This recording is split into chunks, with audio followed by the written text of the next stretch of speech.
Assalomu alaykum. Kanalimizga xush kelibsiz. Bu safargi qismda xaridordan tovar qaytarish va yaroqsiz tovarlar qismini ko'rib chiqamiz. Esingizda bo'lsa, biz sotuvlar qilishni o'rgandik va naqd va NSE savdolarini amalga oshirdik. Demak, bu safargi qismda xaridordan tovar qaytarish qismiga o'tadigan bo'lsak, bu joyda bizni o'tgan galgi videolarda qaytargan bitta tovarimiz chiqib turibdi. Chekib ko'radigan bo'lsak, mana 1 litrli Fantani 7000 so'mga qaytargan ekanmiz. Bu joyda sanasa, bu joyda chekini ham chiqarishimiz mumkin. Buni ikki xil yo'l bilan qilsa bo'ladi. Birinchisini ko'rib chiqdik, mahsulotlar savdosi qismida. Ikkinchisi esa bu joydan yangi qaytarish tugmasini bosish orqali. Bosadigan bo'lsak, bu joydan bizda mahsulotni tanlash qismi turibdi. Mahsulotni tanlaymiz. Masalan, 0,5 litrli Pepsidan bitta dona yokida 1 litrlidan bitta dona. Mana 3 xil Pepsi. Keling, miqdorlarni ham o'zgartirib ko'ramiz.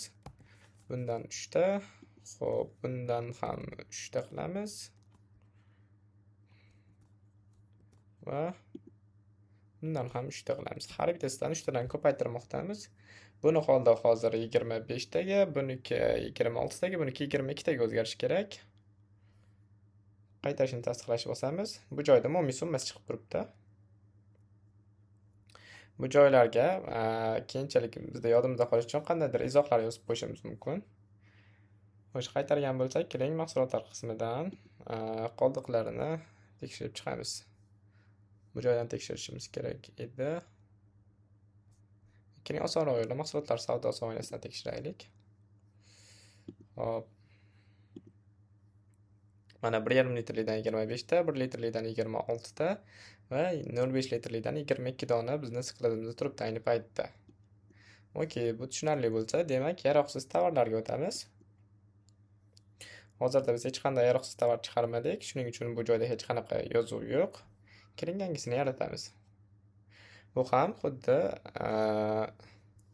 bu joyda xaridordan tovar qaytarish qismi bilan bir xil. Bu faqat mahsulotni omborimizdan olib tashlaydi. Keling, 0,5 litrli Pepsi. Bundan har bittasini, har birini qoldig'ini 20 tadanga tenglashtirib qo'yamiz. Buning uchun har bittasidan 2 tadan, bundan 2 ta, bundan 6 ta va bundan 5 ta kamaytirishimiz kerak ekan. Bu brak bo'lgan, ya'ni bizni omborimizdan hech qanday sababsiz chiqib ketishi bo'lgan mahsulotlar uchun ishlatiladi bu qismi. Ya'ni qoldig'ini to'g'ri ushlab turish maqsadida.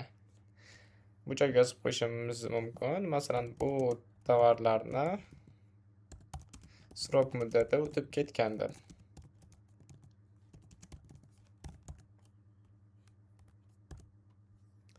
Va saqlash tugmasini bosamiz.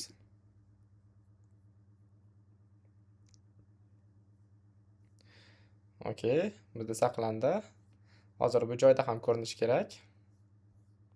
Keling, bitta yangilab ko'raman sahifani. Okey, mana. Hop, sroga o'tib ketgan tovarlar bu joyda yozgan izohimiz va ichida 3 ta tovar bo'lishi kerak.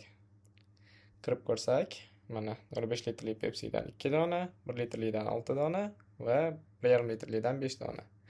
Qoldig'ini ham mana bu mahsulotlar savdosi qismidan tekshiramiz. Mana har bittasini qoldig'i 20 tadanga tenglangan holatda turibdi.